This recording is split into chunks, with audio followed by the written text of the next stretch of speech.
اهلا بيكم. الحقيقة اللي حصل لنادي الزمالك وتحديدا فرقة كرة اليد في السعودية حاجة ما يتقالش عليها غير فضيحة وكارثة.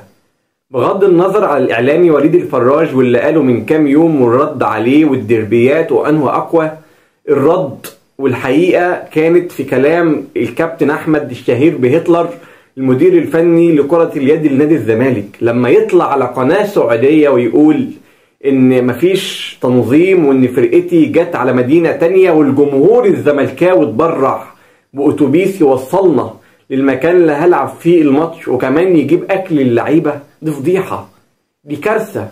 ازاي انا من كام يوم طالع ادين وليد الفراج وفعلا اسلوبه كان غلط، والنهاردة او الوقت اللي حصل ده اطلع على قناة سعودية واقول الكابتن هتلر قاله؟ يعني كأن الرد جاي مننا احنا. ويعني ايه رجل اعمال هيتبرع لنا بالملابس عشان الزمالك ما دفعش حتى الاشتراك بتاع البطولة؟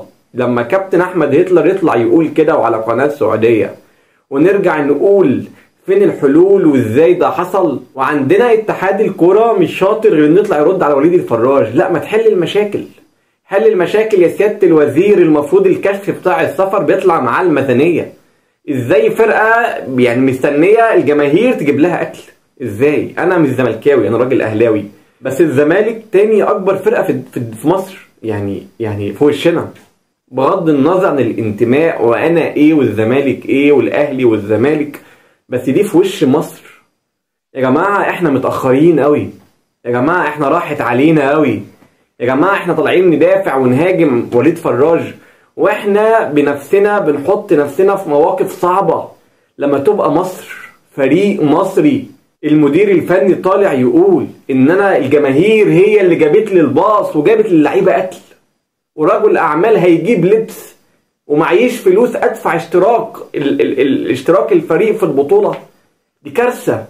واحنا عارفين الفرقة دي يعني سافرت ازاي، واتحاد كرة اليد ما كانش عايزها يسافر، ومشاكل اللعيبة ومشاكل المدير الفني. ليه بنعمل في نفسنا كده ونرجع نقول احنا فين والكرة السعودية فين؟ بغض النظر كرة قدم ولا كرة يد، لا احنا ورا قوي، احنا ورا قوي. وعلشان نرجع لمكانتنا القديمة يعني لازم نشتغل، لازم الناس اللي في مناصبها تكون قد المسؤولية، لازم اتحاد الكرة ما يجيش بالتزكية، لازم كل حاجة. انا مش بتكلم على كرة اليد بس، انا بتكلم ان ماتشاتنا بتتصور بتليفون نوكيا.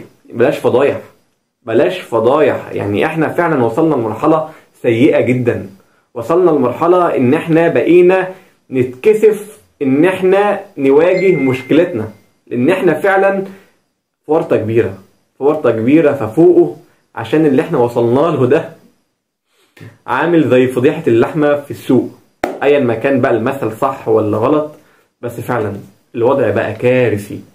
فالواحد استاء لما سمع اخبار الزمالك. ربنا يوفقهم في البطولة، ان زي ما قلت بغض النظر زمالك ولا اهلي لكن ده ممثل مصري. فنتمنى ان الموضوع يتحل، لان كمان يعني بغض النظر ان رئيس نادي الزمالك المؤقت احمد مرتضى منصور الفهامة العلامة طالع يقول ما كانش ده وقته ولا كان ليه لازمه الكلام، بغض النظر صح ولا غلط. في اخبار طالعه ان الزمالك اتحل رئاسه النادي بتاعته وان في لجنه ثلاثيه. يا ريت الزمالك من زمان قوي كان ماشي على الخطوات الصح، كان زمانه دلوقتي في استقرار، لكن للاسف هي في دايره معينه عمالين يدوروا فيها، لا عارفين يطلعوا منها ولا عارفين يعالجوا السرطان اللي عشش كيان كبير اسمه نادي الزمالك.